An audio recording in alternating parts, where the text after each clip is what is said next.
Ladies and gentlemen, our next event of the evening is a one-fall match with a 60-minute time limit.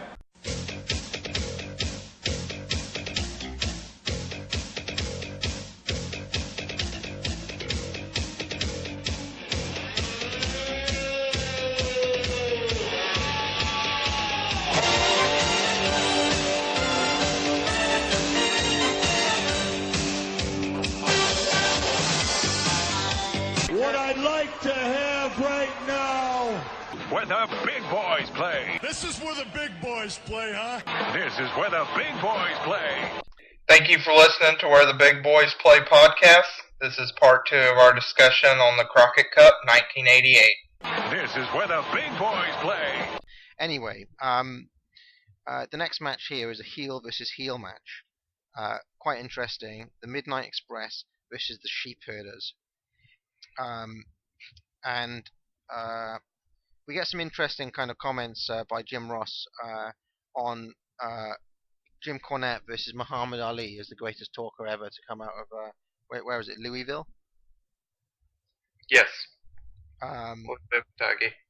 And yeah, so that was quite an entertaining bit of comment. And I get the sense that Jim Ross has great affection for Jim Cornette as a man, and I think this comes through with some of his comments during this match. The Sheepherders were told despise all American teams, and they had like some sort of scallywag outside the ring. Who was that? Who was that chap who was with them? It was their flag bearer. Any idea who he is? I think his name wasn't their flag bearer Rip Morgan? Rip Morgan. Yes. Yeah. Yes. And is he famous for anything else? All I know about Rip Morgan is that he was an actual. He was actually from New Zealand, and he worked with the sheepherders. I guess in a managerial capacity. I don't know. He carried the New Zealand flag. I think he eventually wrestled in the 80s, but I don't know in what territory or when that happened. But I mean, he's not like Nikita Koloff. I mean, he's legitimately from New Zealand. He's not that I'm saying Nikita Koloff is supposed to be from New Zealand, but he's a legitimate foreigner. Right, exactly. He's a legitimate foreigner, and I think that the NWA is to be commended for cashing in on the deep anti-New Zealand sympathies that were going around in '88. I was going to ask about this. What sort of gimmick is this? A group of New Zealanders who hate the US. I mean, does that rivalry exist at all? Having lived through the American South in the late 1980s, I will tell you that it could have been anyone from any country. As long as they came into the NWA and did just even baseline disrespect toward America, it didn't matter. They could have come in and said, "Hey guys, we're from." It's hard to think of New Zealand as an enemy, but they could have come in and said, "Hey, we're from Canada, and we don't like the way you look," and all of a sudden it's, "You ain't from around here, are you?" And it's on. Just something really weird about waving the New Zealand flag, as if that's kind of, I don't know. I mean, it never occurred to me before. I didn't realize the Sheepherders gimmick had this kind of patriotism and anti-American sentiment built into it before this match. Okay, so Butch and Luke work over Eaton to start, and I will admit I had difficulty telling them apart during this match. It's been a while since I've seen the Sheepherders, but I think Butch was the guy with more hair. Am I right? I can't remember. I think he's the one with slightly more Butch hair. has the darker hair. Yeah. They work over Eaton to start. They kind of put Eaton into the fence outside. The ref gets distracted and basically to cut a long story short, or short story short, the Midnight to get a cheap win after using the tennis racket. So this was an interesting, little unexpected match here. Robert, any thoughts? I could watch Bobby Eaton wrestle, all day. He's so technically sound, and even in this short, kind of boring, edited all to hell match, you really got a sense of that. Also, to your earlier point, I made a note of this, that during the match, Jim Ross kind of speculates that the crowd is probably on the side of the Midnight Express because, and this is a quote, "if nothing else, they are citizens of our country." Yes, I did note that he said that. Were the cheers borne out? I mean, I didn't really sense a lot of heel heat for the cheap herders here. No, I think that people in the South at that time were used to the Midnight Express, and it's kind of like the difficulty of to get super modern on everybody. The difficulty of selling CM Punk as a bad guy in Chicago. It's difficult to do. Ric Flair's never gonna get booed in North Carolina. And so I think the Midnight Express were familiar to these people. They'd been watching Beautiful Bobby for years and years, it seems. And so playing on the innate kind of anti-foreigner sentiment that, the cheap kind of xenophobia that's the last refuge of not being able to think of anything else. I think that people were behind the Midnight Express, but it's also quite possible and probable that Turner Home Video sweetened up the crowd noise a little bit. Yeah. Chad, any thoughts on this one? There wasn't a whole lot, I don't think, to this. Sheep herders, I don't think, added much, but weren't, greatly offensive in what they did here. And the Midnights picked up a kind of signature win for them with using the tennis racket, so it was pretty quick and painless. I wonder how far down the list of countries you have to go before New Zealand comes up as I wonder how many people in the crowd could have pointed to a map and located New Zealand. That's kind of what I was wondering. Do you think there's ever been like a heel from like, I don't know, Belgium or something, or Luxembourg, or Greenland, kind of some of these. Oh man, this opens up so many good ideas, guys. Yeah. You see, I think what happens though is that people from around that area, like if you're Belgian, you'd be co-opted to be French in the world of wrestling, or like if you're anywhere from the Middle East, you'd be co-opted to be Iran if it's the early 80s, or Iraq if it's the early 90s. So you have to think of a region that can't be co-opted to another region. Or if you're like from Africa, you'd be shoehorned into a Kamala Star gimmick, right, or a Savage gimmick around this time. So it's like New Zealand's quite unique in that you can't make it any of those other things. Has there, and this is kind of showing my ignorance, what have we done with Scandinavia? Have we ever had I'm trying to think. Well, there's Nord the Barbarian. Right, yeah, okay, yeah. Ancient Scandinavia. I guess the Warlord is kind of, sort of, maybe in his 1990 run, he's kind of. And then there was a guy in UWF who was named Finland Hellraiser Thor. Ludwig Borger, of course. I think that was him. I think he was wrestling there under the name of Finland Hellraiser Thor. Yeah, well, of course, Ludwig Borger, the Finn who hates America. He had a feud against Lex Luger. I can't think of any other Scandinavians off the top of my head, to be honest. Frank Anderson, he got a little pushed. Oh, Chad, who was that guy that we encountered early on? Lars Anderson, was it? He was Scandinavian. Lars Anderson. He was Scandinavian, wasn't he? It's like Gordon Solie keep on calling them the Scandinavian connection. Because Ole Anderson is also Scandinavian, apparently. Scandinavian American.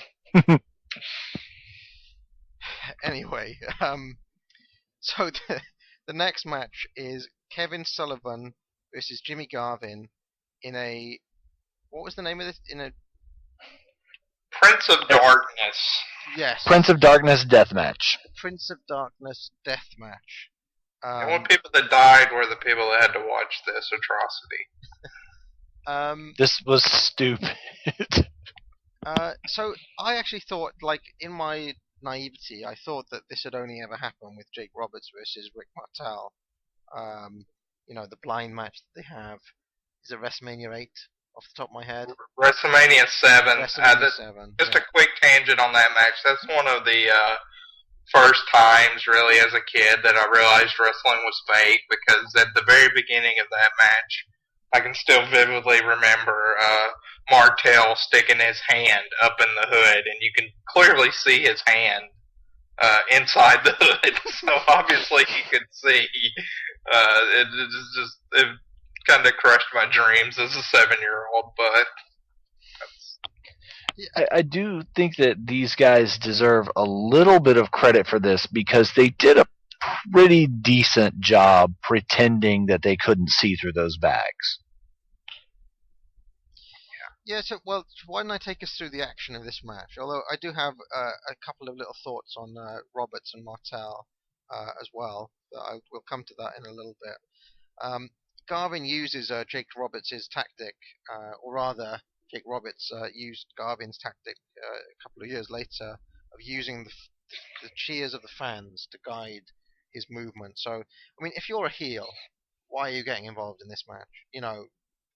You've got nobody on your side. As it happens, Kevin Sullivan does have Rick Steiner in his corner, and he keeps on slapping Garvin's knee to confuse him, which I thought was quite clever.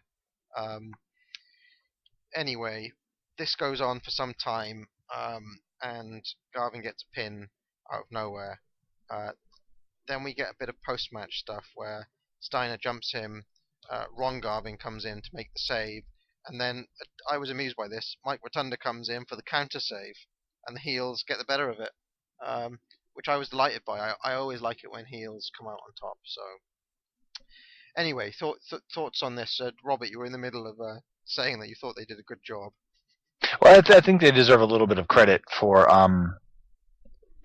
pretending that they couldn't see through those bags, which is not to say that this wasn't stupid, because this was just stupid. Jim Ross had another brilliant observation when he said that he's heard of schools for the blind having amateur wrestling teams, but this is a whole different situation. Chad, any thoughts on this? I mean, I hated this. This, to me, is up there with the scaffold matches and my least favorite gimmick match. Yeah. So, I mean, it was quick. That's as good of a compliment as I can give it. So, I want to come back very briefly to Rick Martel and Jake Roberts in that feud. Chad, you said this was one of the first moments that you realized that wrestling was fake, but did the fact that there was a man going around with a giant kind of dispenser full of perfume or aftershave called Arrogance, spraying it into people's eyes, not kind of make you think that maybe something wasn't quite legit here? I mean, I don't know. We are talking about the mind of a 6-year-old. Where I still believed a fat guy in a red suit flew around the world in one night and gave me presents. So, I mean, you know. So Arrogance really wasn't that tough of a sell. I actually might have. I might have written Arrogance on a Christmas list. It may have happened.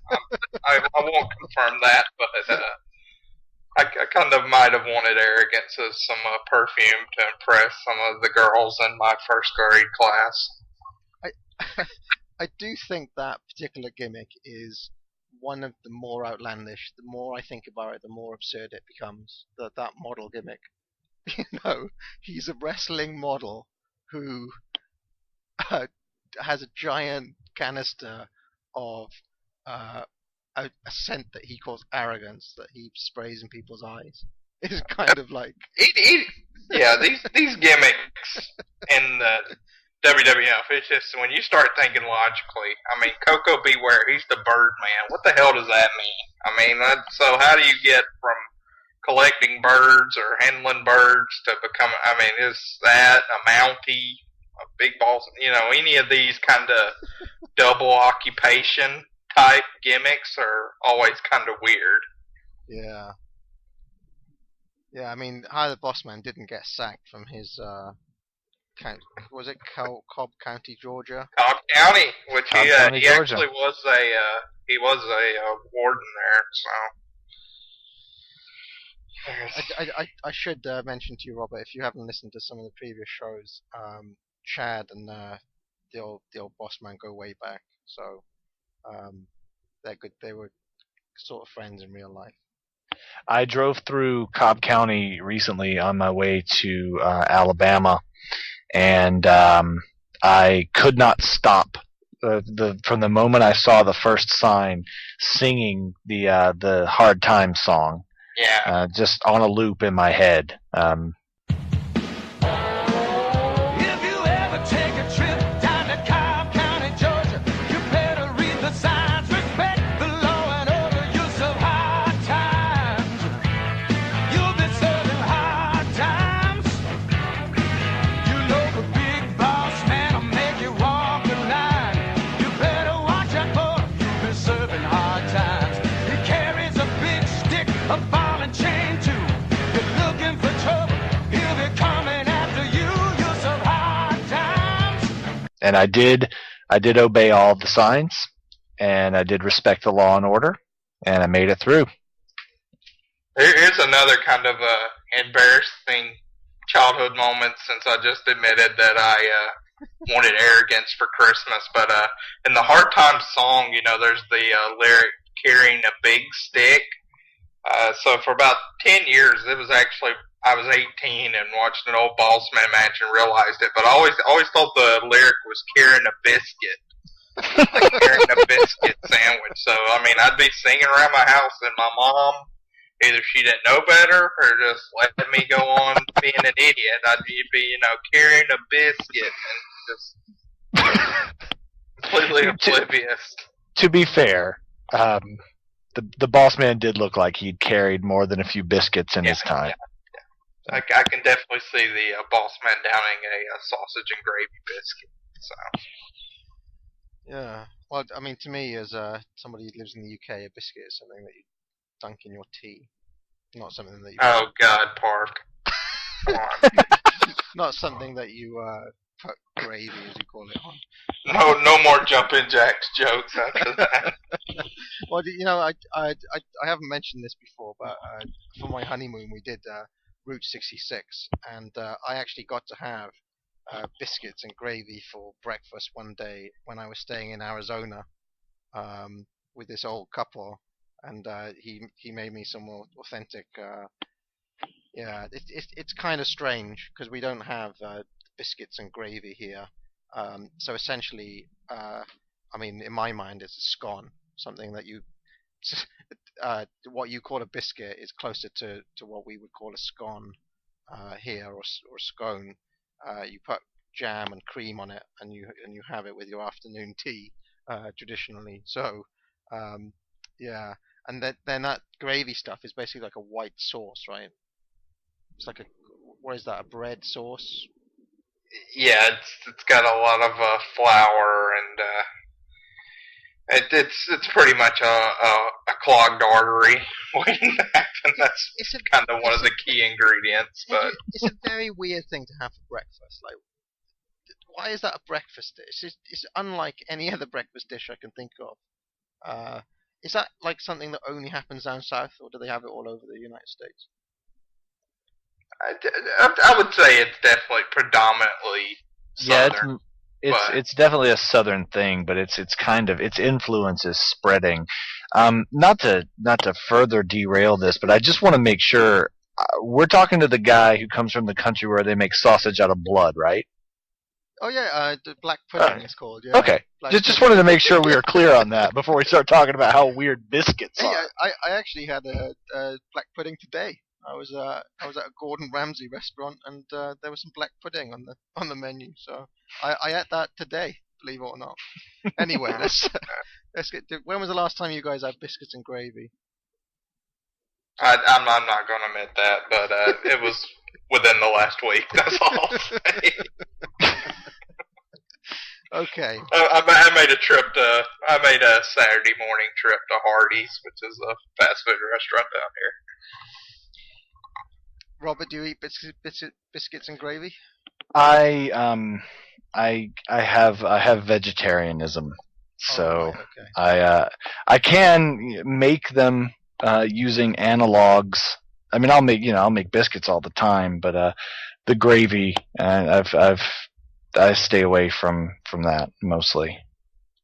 Is there meat in the gravy then? Oh, there's meat in. Dude, we live in Georgia. There's meat in everything. Okay. Right. Well, this show is rapidly turning into some cultural education for me. I get a bit more every week. So now I think we get this unwanted clip to the bunkhouse stampede final, which we've already reviewed. So we're just going to skip it here. And I wonder if this was just to, I don't know what this was for, just to fill up a bit of tape, or Is this where the prevalent scars on Dusty's arm came from? what, the bunkhouse stampede match? Yeah, where he was being cut with the belt buckle against the side of the cage by one of the powers of pain, and you know how Dusty always has had, as long as I've known him, not that I know him, but known of him, those scars on his upper arm. And I was wondering, this is the first time I've ever seen him bleed from that area, and I'm wondering if this is where that scarring came from. It's a possibility. But whatever. The trophy was a giant boot. I like that part. So the next match is the Powers of Pain versus the Row Warriors, which is, in my mind, something of a dream match. Would you agree? As a kind of kayfabe Mark fan, that's a kind of dream match. Definitely, yeah. This was a big deal. I think that also it's worth noting that the Powers of Pain with Ivan Koloff were the 6-man tag champions, and at the time, I mean it's not a thing anymore, but I loved 6-man tag team matches, and I loved the fact that there was a 6-man title. And I wish it had been something that had been kept up with and continued through, because I think there's a lot of possibility in a 6-man tag match, and having the championship kind of ensures that we'll get to see more of them. At least ostensibly. It's not like the WWE currently has a tag team championship. But before Kane and Daniel Bryan won it, we really didn't see a whole lot of tag matches. So just because there is a title doesn't necessarily mean we'll see the matches. I do think they bring it back at some point, because I've got a vague recollection of JYD having a really late run in like 91 or something, where he is a 6-man tag champ around that time. I do think they try to bring them back. At least once. I think they go away and come back again like a number of times. These 6-man tag belts. But yeah, Powers of Pain are these champions with Ivan Koloff at this point. As this match starts, Barbarian kicks the animal in the head. Animal answers with a power slam. We see quite a lot of power slams tonight. This is one of many. JR pauses to mention that Paul Jones won the Johnny Cash Award for Who Can Wear the Most Black, which is one of many interesting little comments that Jim Ross makes throughout this evening. It's difficult to tell who is who here at some points for me, because if you kind of squint your eyes a bit, they all look the same. These 4 guys. Especially once the face paint starts peeling off. Yeah, and especially I think Hawk and Barbarian, weirdly, like from a distance they kind of look the same, side on. They have the same hairstyle. The Road Warriors are generally on top at the start, I think. Hawk picks up the ring steps at one point when they're outside the ring and throws them at the Powers of Pain. Paul Jones actually does something for once and remonstrates with Randy Anderson. He wants a DQ for that. The Powers of Pain regroup, and Jim Ross makes another comment here, saying that it's pointless for Randy Anderson to try to reason with the Powers of Pain because they don't understand anything above crayons. which is like he was obviously in a funny mood. We get a drop kick from Hawk on Warlord. There's a clothesline from Barbarian on Hawk. We get a slam and a leg drop from Warlord, which actually didn't look too bad in my mind. The Barbarian comes in. We get a big kick in Hawk's face, which looks quite nasty because it's kind of upwards. You know, he kicks Hawk's kind of looking down and he kicks him up in his face. Ivan Koloff comes in for it. Well, he gets a cheap shot in. The Warlord slams Hawk, I think, to the outside. Barbarian hits him with a chair. Then we get another perfectly executed power slam from Barbarian.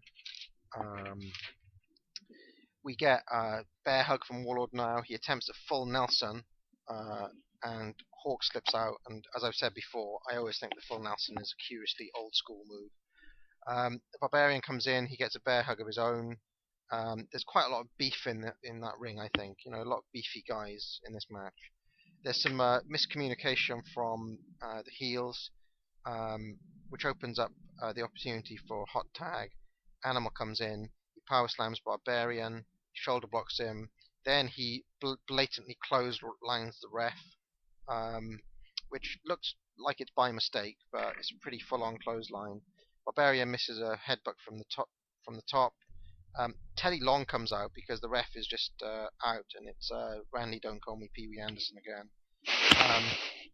And Teddy Long counts to 3, and then there's an amazing moment where Randy Anderson wakes up and really pathetically pulls on Teddy Long's trousers, on his pants, I guess you guys would say, which made me laugh quite a bit. It was one of the funniest moments of the evening for me, and I think that Long may even take a bump, like he may even fall as a result of this pulling on his trouser leg. The Powers of Pain go through because the Warriors get DQ'd for the clothesline on the ref, which was an interesting finish. So, Chad, any thoughts on this? I didn't really like this that much. It was kind of a beefy tag, but a lot of stuff looked kind of sloppy and reckless. And then you get just a absolutely completely dumbass finish where, I mean, I don't understand Pee Wee's rationale for disqualifying what was clearly an inadvertent, him being in the wrong place is somehow Animal's fault. But, so that finish was dumb and clearly a cop-out to get the Road Warriors out of the tournament. So I didn't like this very much at all. Robert? After watching, at this point, on the home video release, I think it had been about an hour of these quick edits of other matches, basically an entire night's program edited down, plus clips from other shows, as we've discussed. It was kind of jarring to see a regularly paced match. And I'm not saying they didn't cut parts out of this either, but this definitely seemed a little more deliberately paced and a little less heavily edited. And so it was really shocking, once you're used to this quick pace, cuts to women in the crowd and cuts back to the ring, to get a regular kind of build of a match. But I do agree that there was a lot of sloppiness here. It was just basically 4 big dudes crashing into each other, and it's the NWA in the late 80s, so of course the referee's going to get hit. It's not a matter of if, but when. Yeah. Yeah, the only real surprise is that Tommy Young wasn't involved. I guess Randy Anderson's taking more of these bumps now. But I did. I mean, did you see that moment where Randy Anderson is tugging on his leg? I really thought that was... I do. I know what you're talking about when Teddy Long comes out, and I think that I love Teddy Long as a referee. I think that it's a shame. I mean, I don't begrudge him his living at all, but I think it's a shame that we don't get to see him. That there's a generation of wrestling fans that are not going to get to see him in that capacity, because I think he was kind of fun when he was in that role. Yeah, I mean, I didn't think much of the match itself, but that one moment gave me some joy. You know, I wrote something down in my notes, and this may not be the right time to bring it up, but we were talking earlier about halls of fame and who should be in them and who isn't in them, and I'm wondering, and I know there's political reasons. I'm enough of an internet wrestling nerd to know the story behind it a little bit, but I just don't think there's a reason that Tony Schiavone isn't in the WWE Hall of Fame, aside from politics.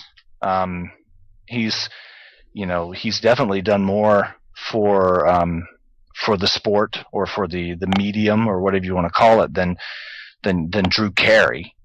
But it just and I think some of the things that he said in this match obviously must have made me think of that, because I wrote it down during the notes for this match. But I don't know who we got to talk to in Connecticut to get this campaign underway, but let's get Schiavone in that Hall of Fame. Do you think it's even a possibility? Because one of the things I've noticed, having been a wrestling fan for some time, is that Tony Schiavone's one guy who very few people in the industry have anything good to say about. Everybody shits on him in their shoot. I've yet to meet anyone who has anything good to say about him, and I know for a fact, because I live in Athens, Georgia, and he does broadcast work for the University of Georgia Bulldogs. He won't talk about wrestling. I know people through my work that are colleagues of his that work in with the radio station that he works for, and he just simply won't talk about it. I've even gone so far as to try to get him to consent to the shortest of interviews for the Atomic Elbow, and apparently it's just not something that he's interested in. Chad, did you tweet him once or something? Am I imagining that? Yeah, you're imagining that. He will respond to you on Twitter. Right. Maybe somebody else tweeted him or something, but I hear him on the radio every morning, but not talking about wrestling. Yep, he's always doing the Coach Mark Richt report for the University of Georgia Bulldogs. Do you think he should be in the Hall of Fame, Chad? The WWE Hall of Fame? Yeah, I got no problem with him being in the WWE Hall of Fame version. I think, as I've said on a lot of these shows, I think I'm a pretty big proponent of Tony as a commentator, and think he was really one of the best in the business for a while, and definitely competent enough to be in the WWE version of the Hall of Fame. I mean, who knows with the dealings here? They may have asked him. I mean, I doubt it, but they could have asked him and when WrestleMania was in Atlanta, and he declined. But I think if he was willing to be in it, he'd definitely be a good candidate to kind of fill out a Hall of Fame class for them. Yeah, I don't think it's impossible, because Sean Mooney, who you may know, I'm quite a big fan of Sean Mooney. He was one guy who vowed he'd never have anything to do with wrestling again, and then he cropped up on Raw that one night, didn't he? So it's not impossible for somebody who's completely turned their back on wrestling to come back in. Although for Tony, not only does that need to happen, but somebody in the industry itself has to want to make that overture. I don't think he was very popular with many guys, and I also think that his '89 run didn't work out too well there, and there may still be some residual from that as well. Okay, so moving on, we have the Texas Bull Rope match now between J.J. Dillon and the mysterious Midnight Rider. And there's a stipulation here, which is if this mysterious Midnight Rider is unmasked and it turns out to be Dusty Rhodes, then he will be suspended for 1 year from wrestling. And I think this is because Dusty had to serve some suspension or something. Like he had a 90-day suspension for some reason. We may have even seen the match where he got suspended. Am I imagining this? I think that he's in disguise because he's suspended. I don't think we saw the actual match, though. I mean, unless something happened at the end of that 6-man in the clash, that was the last time we saw him. Yeah. I don't know really the backstory. I'm not 100% on why he went under the mask. If it was in fact him. Okay. I mean, we don't know who was under there, obviously, Yeah. because we never really saw it. So, I know a lot of people thought it was Dusty, but who knows? Could have been anybody under that mask. certainly looks a little bit like Dusty, I'd say. He's got the same kind of build, Oh, well, it's a pretty common build. about 260 pounds. So Dillon takes advantage from the get-go. He uses he basically throws chalk in the rider's face, blinding him, and he chokes him in the corner. He hits him. He gets a low blow with a cowbell. And I mean, a Texas bull rope match is basically a bit like a strap match, only they can pin. The rider comes back, hits Dillon in the face with the cowbell. The rider is really nailing Dillon in the face. Dillon's got colour, he's bleeding quite heavily at this point,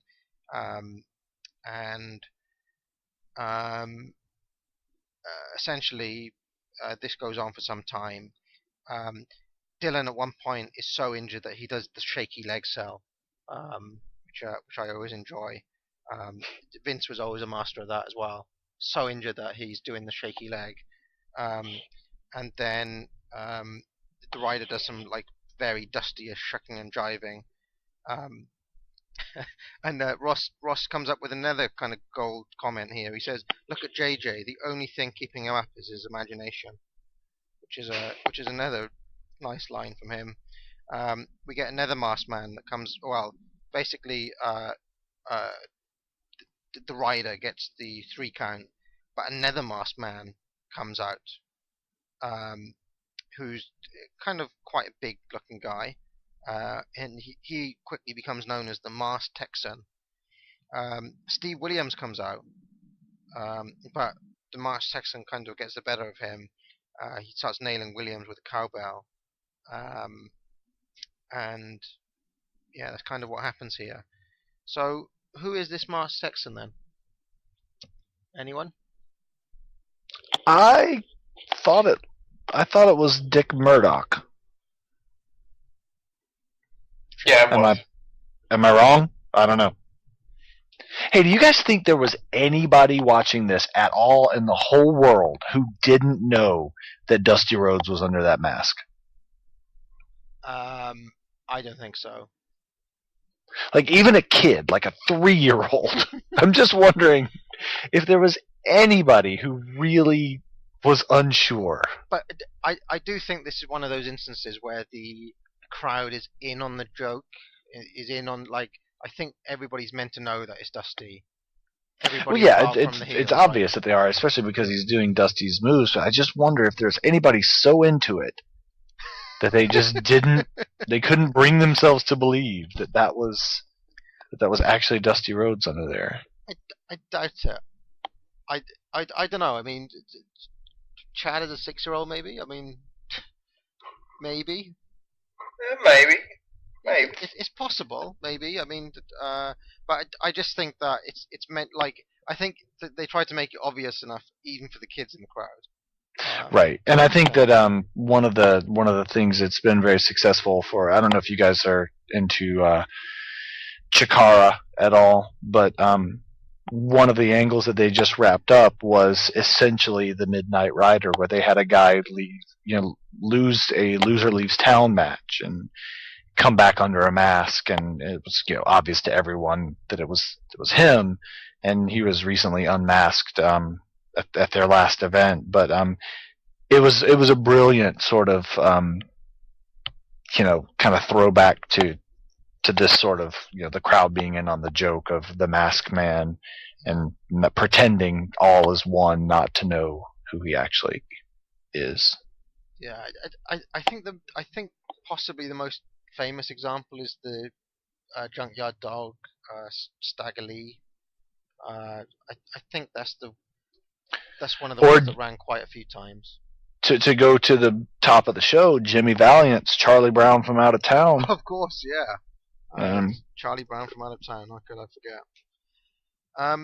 Are we going to give any thoughts on this match? Or there was a lot of blood. Anything to say about this, Chad? It sucked. We can move on. Okay. So we're in the semi-final now, if anybody's still keeping count, and we're in Greensboro. We get the Powers of Pain. This is Sting and Luger. The Powers of Pain have got Ivan Koloff and Paul Jones in their corner. Magnum TA is in Sting and Luger's corner. We get the Warlord versus Sting to start. Barbarian comes in. We get a crossbody from Sting. Magnum whips Paul Jones, and I think Magnum's just got one arm at this point, or one arm that works. Jones takes his jacket off and kind of, he's ready to go at Magnum. We get a test of strength now. Barbarian outpowers Sting, but Sting comes back, so Barbarian kicks him. They go to that test of strength again. Sting flips him over. Luger comes in, and he wrestles a bit with Barbarian now, with some arm bars. Sting comes in. Barbarian gets that cool-looking power slam again for about the 50th time tonight, and then a clothesline to the outside. There's a slam by the Warlord, and he misses an elbow. Luger comes in, and he hits an elbow. Some punches in the corner on the Warlord now, but then the Warlord picks Luger up and kind of walks forward with him in his arms, about to slam him, and Sting drop kicks Luger in the back, and Luger lands on top of the Warlord for the 3. Anyone got any thoughts on this one? There was a lot going on outside the ring. I mean, you touched on it and kind of moved on, because I know you were just recapping the match, but the match seemed to really just be a distraction from all those dudes chasing each other around at ringside. Yeah, what was going on out there? I mean, it was difficult to... What was going... Were they trying to beat up Magnum TA? Or were they I think so, and I mean, you have to... in 1988, you had to be careful about that, because obviously you couldn't, but you had to make it look like you were really trying, and so I think that's where all that running around and Magnum TA getting the riding crop and going after anything that moved on the outside, but there seemed to be a lot of distraction outside the ring on this one. Yeah, Jim Ross did make a comment at one point that maybe one day we'll see Magnum back in the ring soon. So that they're still kind of clinging on to that hope, or do you think? I think it's time to put that hope to rest. I mean, he's around. I mean, Kip, give me a break.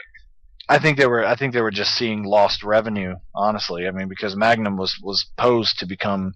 I still believe he would have been huge had the accident not happened, and I think that they were, they had hooked the fans, I think, and I think they were trying to keep them as long as they could, and sell, Magnum as this superhuman that could come back against these insurmountable odds and drag them along as long as they could, all the while knowing that it would never, I mean, just seeing him here, like Chad said, just seeing him here, it was pretty obvious this guy's not getting back in that ring. He did have a right arm, right? He just couldn't use it. It was very limited mobility, but it was still there. Chad, did you have any thoughts on this? Mainly the only thing to add is Sting horribly botched a head scissors early in the match with Warlord. I don't know if he didn't flip over or what happened, but it looked ridiculous. And then at the very end, the Barbarian gave Sting a boot, a big boot that sent him to the outside. It looked amazing. He actually connected with it, and that looked really good. There was a part of the match where the Barbarian's face paint was sort of peeling off of his forehead and hanging, drooping down over his eyebrows, his brow ridge, and it just looked really disgusting. I'm noticing Luger's not doing it too much in these matches still. He didn't really do That's because Luger's terrible. I'm still clinging on to this idea that Luger's quite good. I don't know. I still like his look. I think he looks good, and he Oh yeah, he looked great. He sweats a lot, so that makes him look even better. Like, because he always looks oiled up, I guess. There was a match that we didn't get to see, which was I think the Midnights versus Sting and Luger, and Meltzer gave that one a pretty decent rating. So it's a bit unfortunate that we got to see this instead of that. Although always interesting to see different combinations of guys against each other, I guess, even if it is Powers of Pain versus Sting and Luger. So the next match here is Arn and Tully versus the Fantastics. Tully gets the worst of it to start. We get a tender moment because basically Tully bails early on, and Arn kind of wipes Tully's eye for him, which was a nice moment between those two. Arn catches Fulton with a sneaky knee from the outside after an Irish whip by Tully. Arn goes to work on Fulton's back now.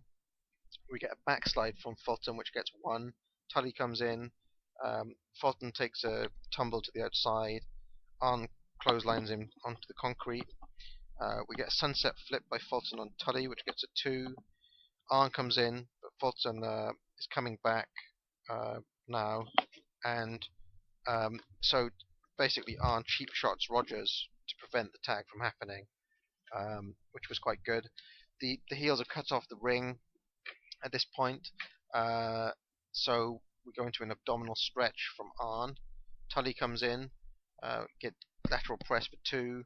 He gives a chin lock, and then he does this interesting little spot where he seems to lift Fulton up by the head and then drop him, which looked quite nasty. Can't remember seeing that spot too many times. Arn comes in and catches a punch or something from Fulton, which gives him enough time to get the hot tag. Arn tags out. The Fantastics double team Arn. They get the rocket launcher on him, which gets 2 because Tully breaks it up, and then somehow Arn uses Dylan's shoe on Rogers for the 3 count. Chad? I enjoyed this. It was kind of a bridge version of, I think, a great match they could have had. It seemed like we got a decent portion of this match. Mm-hmm. We probably got like 5 to 6 minutes here. It seemed like a decent percentage of the match as a whole, and what we got was very good. 2 teams that really know their roles, and they executed it well here. Robert? I agree. It was a good match. It's difficult to talk about because it was really good, but it was a standard. It was what you would have expected if you're familiar with the Fantastics and you're familiar with Blanchard and Anderson. It was the match you kind of thought they would have. Tony Schiavone did mention an illegal shoe, which I thought was a good way to phrase it. But yeah, and once again, we saw Tommy Rogers do the backflip, land on your feet out of the backdrop. So getting some mileage out of that move there. J.J. Dillon does have the deadliest shoes. in the way, like they must be made out of steel or something. He should have worn those to the Midnight Rider match. Yeah, he should have really, rather than the kind of wore like a horrible USA T-shirt that had been ripped or something, didn't he? It was more hole than shirt. So yeah, I quite enjoyed that match as well. It was quite good. So now we get Ric Flair, world champion, followed by Barry Windham in a suit, in quite an ill-fitting suit, I think. So not making a great first impression to me as a horseman. He doesn't look that comfortable in this suit. Kind of looks like, you ever been to like a wedding or something where somebody's clearly wearing like a father suit or something? That didn't look right to me on him. And he's facing Nikita Koloff again, but this time Nikita Koloff has got hair and is significantly smaller than he used to be. The commentators mention trucking Tom Miller, the ring announcer. I always thought he was called Dr. Tom Miller, so trucking Tom Miller. I listened to the fan reactions here, and some people seem to cheer Nikita Koloff, some people seem to boo him, some people seem to cheer Flair, some people seem to boo him, and some people just seem to shout woo. But Windham got some pretty good heel heat, I thought. Would you go along with that? On the crowd reactions there? Yeah, I think this was a pretty pro Flair crowd. Absolutely. Yeah, this seemed to be the wrong place to have this match if you're trying to get people, to hate Ric Flair. Yeah. Because I think the commentators were basically calling it that Flair was being booed and Koloff being cheered, but I wasn't buying that. And I don't think if they did touch up the crowd sound, I don't think they did a particularly good job of it. Flair cuts a promo, but the mic levels aren't quite right, so I can't really hear what he's saying there. Did anybody catch what he was? Did he say anything of note? I did not, but Barry seemed to enjoy it because he was laughing and looked jolly throughout the whole thing. Ross makes a Flair is the greatest champion of all time argument again, and he seems intent on this in early '88. And I think even then in '88 you could probably make a good case for him being one of the greatest of all time champions. Koloff has dropped a lot of weight, and Ross notes that this isn't the first time that Flair has faced Nikita, which is some nice continuity from him. But he says that last time they faced each other, he was a 270-pounder, and now he's a lean 240-pounder. Anyway, to start off with, as you might imagine, Nikita is on top. Flair turns the tables, though, with an inverted atomic drop and a knee drop, which is about, I think, the last bit of offense he gets in on this match. Koloff comes back with a kind of ring post groin spot, which I notice Flair takes that spot quite often in this period. Then he puts the figure 4 on, and Flair goes to the ropes. And then, in a moment that I didn't understand at all, Young kicks Flair's hand away. Now, why did he do that? Tommy Young does that a lot to Ric Flair, actually. He does it to him.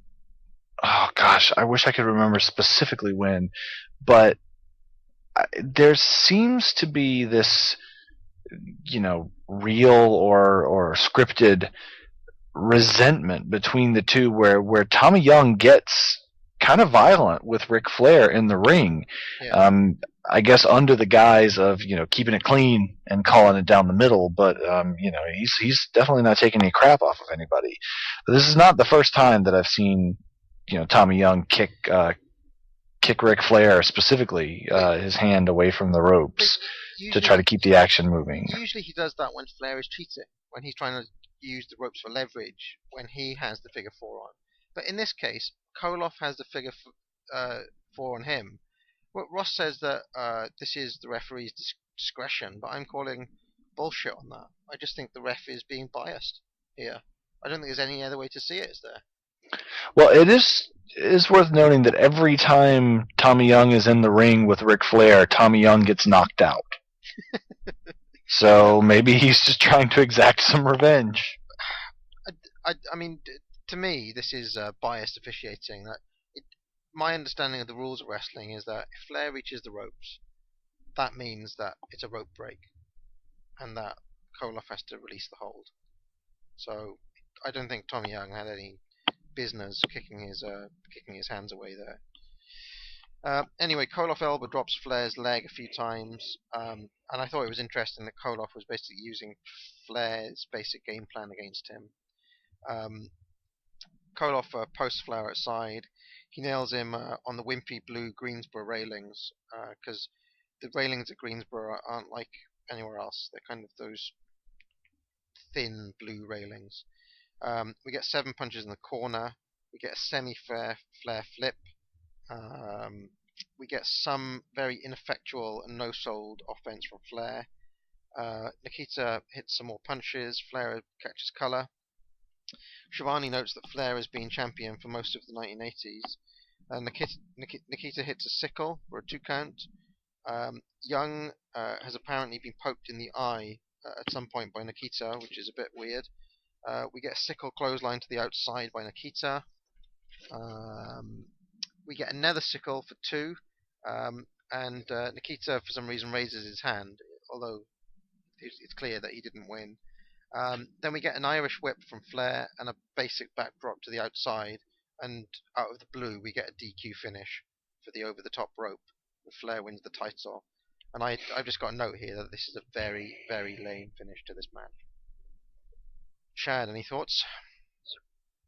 Yeah, definitely a lame finish to the match. Real disappointing match overall. I think we've seen these two have some pretty good matches together. This was just, I think if you want to make a case for kind of autopilot Flair, this was what he was tonight, and just the bloom is completely off the rose in regards to Nikita, as he is any of his mystique and his look and everything that he could have brought to the table to kind of hide his limited wrestling ability a couple of years before is completely gone now. So you just get a mediocre wrestler. Yeah. Robert, anything to add to that? I've always thought that the over the top rope DQ is stupid, because if you have a bad guy champion, why not just immediately after the bell throw the guy over the top rope and walk out with the belt? It's a stupid rule. I didn't understand it when I was a kid, and I still don't understand why they did it as a grown up. Just never got it. Yeah, in fact, the only the only people really to have ever got that real heel mentality that you've just mentioned are probably Money Inc., who when they were the tag champions in 92, 93 sort of time, would just bail. They'd just have enough of a match and were like, well, sod it, we're going to walk out, take the count out loss. They do that all the time until Jack Tunney got onto them and stopped them doing that. So you're right. I mean, if Money Inc. were around in 1988, they'd have just in NWA, they'd have just jumped over the top rope, right, every time. I thought this was a pretty bad match myself, and I didn't like the way that it was all Nikita. Flair got no offense at all in this match, and then lost in the lamest possible way as well. Were they, and this is my ignorance of the behind the scenes kind of observer type stuff, but were they trying to build Nikita up into something? Was this kind of his build up to whatever they were doing? I don't remember what was going on with Mr. Koloff at this time. Well, Meltzer says here that what can you say about Nikita Koloff that hasn't been said? He says he can't wrestle, he's not very over, nobody cared about this match, he's not a drawing card. There's a joke among certain wrestlers of certain federations, none of whom work here, that whenever JJ goes to kiss Dusty's ass late in the afternoon for the 4th or 5th time that day, he can't do it. Nikita's feet are in the way. Rick, that's what he says. Which is pretty extreme. Yeah, I mean, he's pretty down on Nikita Koloff. And I think that this is probably the last of the dying embers of any sort of push that Nikita would have. And I think that they stuck him in here as a placeholder because he needed to defend the belt against someone, and Nikita was just there. You know, I think this is the equivalent of like Hulk Hogan versus Afa or Sika or something that they stick on a random Saturday night's main event, if that makes any sense. As an analogy. I mean, I've seen better Flair title defenses on WCW Saturday Night. It just, this was not this. It wasn't even fun. I mean, it was fun when Ric Flair did the stuff that Ric Flair always does, but Ric Flair always does that. So if you want to see him yell "Oh God" really loud or get hit in the crotch, there's any number of good Ric Flair matches from around this time that'll give you. The only thing that we can draw consolation from is that, according to Meltzer, this was a 30-minute match, and I don't think we got 30 minutes here. I don't think we did. No, we got like 8. Yeah. So I'm that's merciful for us, because I did not have any fun watching this at all. It was just kind of because I mean Nikita at 240 pounds with hair, that like Chad said, anything that made him interesting is now gone.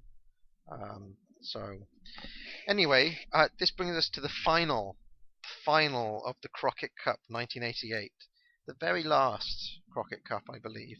So treasure it while it's still alive. We get Sting and Luger with Magnum TA in the corner again. Versus Arn and Tully with JJ Dillon.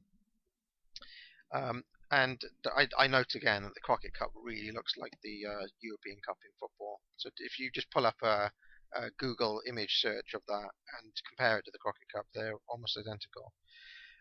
As we start here, Luger headlocks Arn. We get 2 drop kicks from Luger. Arn bails. And the commentators really rail on Arn for this move. Like, he starts walking back down the aisle. And the commentator's like, what are you doing? There's $1 million at stake. A whole $1 million. What are you doing, Arn? $1 million. Walking back down the aisle. And then we get a very strange spot where Arn, standing outside the ring, tags Tully in from the outside. Which is, again, like, Ross and Shivani just can't make head nor tail of this. Anyway, this really breaks whatever momentum Luger had from a psychological point of view.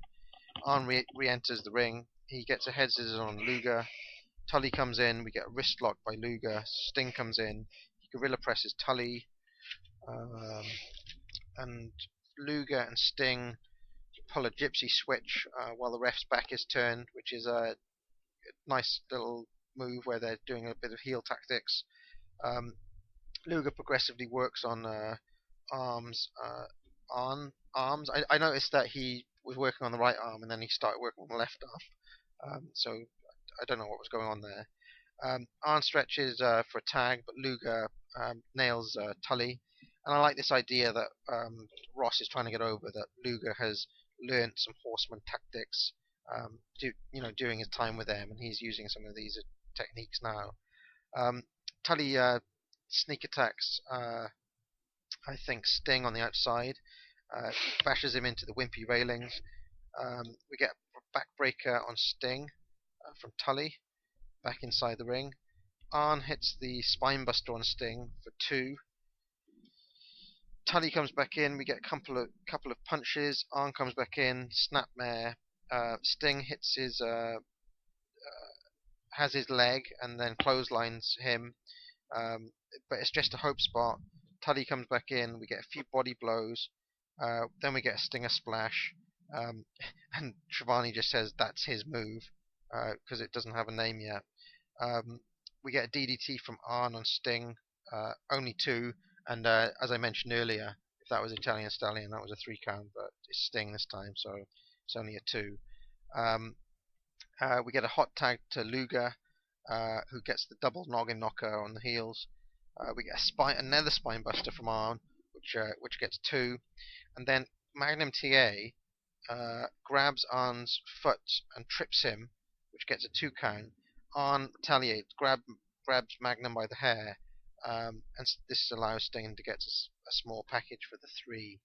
And quite a cheap win there for the Faces, but they win, get this, $1 million. $1 million. And the Crockett Cup. So, Robert, thoughts on the final? $1 million, man. $1 million. Most of my notes are about Magnum TA's ride to the ring in a golf cart and how great Arn Anderson looks in this match. His spine buster was amazing. He's the best guy. He's the best wrestler, and this match was kind of dull, but I liked watching Arn Anderson work because there was a lot of physical stuff. There was a lot of storytelling that he did that was really spectacular, and it was, even though it was set up so that Sting and Luger could win $1 million, it was Arn Anderson's match. Chad? Yeah, I mean, I think kind of by default, this is the best match on the show just because it's the only one we get to see more than 10 minutes of. But it really wasn't very good. I agree that Anderson and both Anderson and Blanchard, kind of the good portions of the match were based on what they were doing. I was always disappointed in Sting and Luger's performance really on this show overall because, like I said, I liked Sting in the Clash show, and he didn't show much here, and Luger really showed nothing, and he had shown glimpses in other shows of at least doing some decent type of power moves and stuff so far with his development.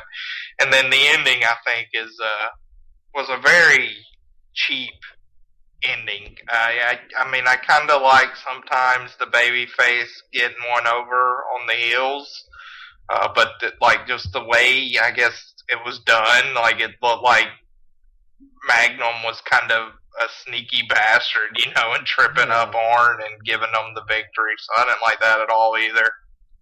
No, I didn't like that either. The Faces getting a cheap win, and shades of Hogan at WrestleMania 4 there from Magnum TA. Meltzer says that there's only a half house for the finals. The Greensboro, they only sold half of the seats there, and he tries to account for why that was. And he says the reasons are this: Flair's match meant nothing, and that this $1 million is $1 million. BS, and it isn't believed by anyone but the densest marks. And unless you have a strong tournament and the fans know who is in it, tournaments aren't a big draw. This whole mid-life rider bits has been a bit of a flop. Yeah, I like that. He calls him the midlife rider. They spent too much valuable TV time getting a guy who should be a legend already over, not pushing the guys who theoretically need time to get over. So, any final thoughts on this entire card? Do you think Meltzer gets it right there? I do agree with what you, or what he said through you, about Flair's match. I mean, it's hard to believe that would have been a draw, especially with a card, as you said, or as you quoted, that was kind of uncertain. I mean, nobody really knew what else was on that card just because it was, this weird tournament thing that they had set up. So yeah, I wonder if the Crockett Cup was ever a good idea as a kind of card to draw fans to. It's weird because I remember it fondly, and then watching this one, I'm kind of scared to go back and watch, because I do have tapes of the first two, and I'm kind of scared to go back and watch them because maybe it's not as good as I remember. But I mean, sometimes things are like that. Chad, you got any thoughts about this show and the Crockett Cup in general as a concept? I'm glad this is our last Crockett Cup, and honestly, this show actually snuck up on me because I know before I praised that from here on out we should have mostly complete shows and complete matches, and this certainly wasn't the case here. I just think the Crockett Cup could have been something that they built up, but they seemed to make it pretty insignificant just from a production standpoint, the way they presented it, and so therefore, if you don't care that much about it, why should we? Yeah. One thing I did notice about the VHS is that this was part of something called the Carolina Collection. This is the first I'd come across this Carolina's Collection. I wonder if that was just like the tagline, though. I saw that too, and I didn't know if it was like a set or if it was just like, Crockett Cup '88, the Carolina Collection, like the name of the event. Oh, yeah. Because I know like Starrcade '88 has like the True Grit time tagline under it, so True Grit with 2 T's. yeah. They always went for those taglines. So what, you think it was Crockett Cup '88, the Carolinas Collection? That's an awful. Yeah, which makes no sense at all, but I don't know. I wonder what else was in that VHS. If it was a VHS collection, I wonder what else was in it. Yeah. Okay, I think we've come to that time. This has been a pretty long show. Yeah, sorry. Robert, we've done this show for many weeks now, and we're usually done in 2 hours. So you are the differentiator, I think. I think I kept derailing things and talking about dumb stuff, and I do apologize, especially to you, because you live in a country where it's, I think, 6 o'clock tomorrow afternoon. It is. I don't really want to tell you what the time is, but it's past 4 a.m. here right now. So. I don't think Parv sleeps. I've kind of discovered that. Robert, you're the guest, so we'll let you go first.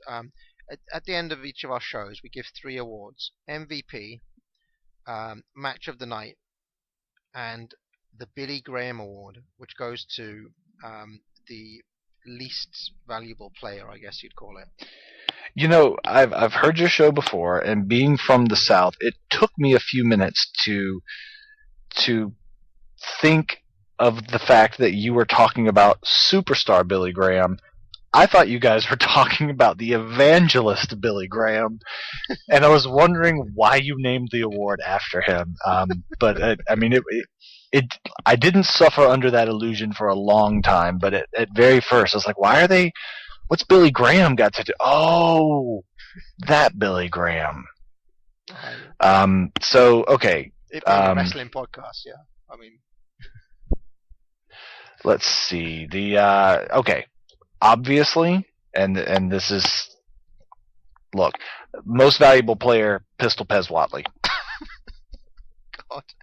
Okay. Look, he's not going to get any awards unless I give them to him. So we're just going to let him have it. How do you want him to appear on the table there? Because this will go in the history books. So do you want him as Pistol Pez Watley or as Sheska? If this is for any sort of long-term historical, I'm going to go with Pistol Pez Shaska Watley. I'm going to give him all of them. Sure. Okay. I know. I'm sorry. It has to be done. For match of the evening, honestly, I think as little of it as we saw, just because of the way I feel about the guys in the match, it would probably be Blanchard and Anderson versus the Fantastics. Okay. And the least valuable.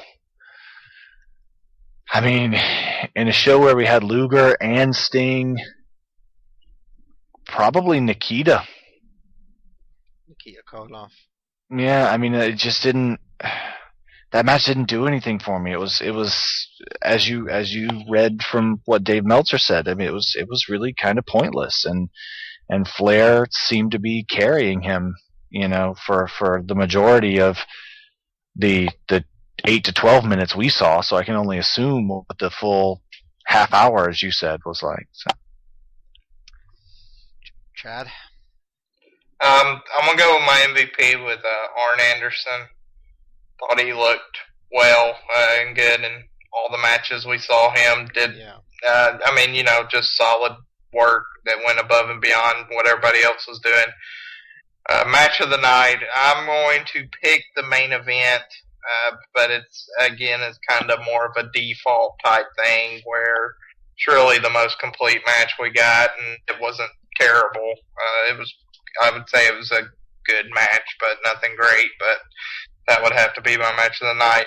Least valuable person, Billy Graham Award winner. I had Nikita in mind too, because I think this really, I know he had personal issues going on at this time, but his match with Flair just seemed sad and really a throwaway title match. So he's my least valuable player also. Okay. My MVP is also going to be Arn, I think, and I gave it to him last show as well. Worried that he'll never get it again, but Arn's really coming to his own during this particular tag run, I think, and he hit so many sweet spine busters this evening that it has to be him really. Match of the night is difficult, because none of them really stand out as being particularly good. It's a very slim pickings this evening. But if I was to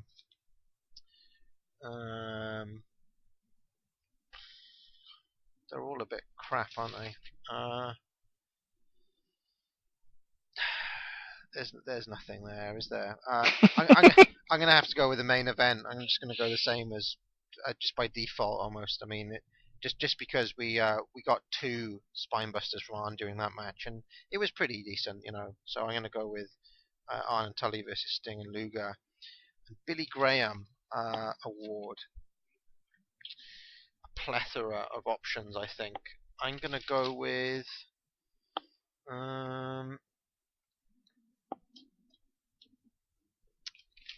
in a way it might be fun to go for Pez Watley, wouldn't it? Because no, it would not be fun at all. That would be the first time that somebody's won MVP and Billy Graham in the same show. But I don't think so. I'm going to go with Nikita. In some ways, is the obvious choice here.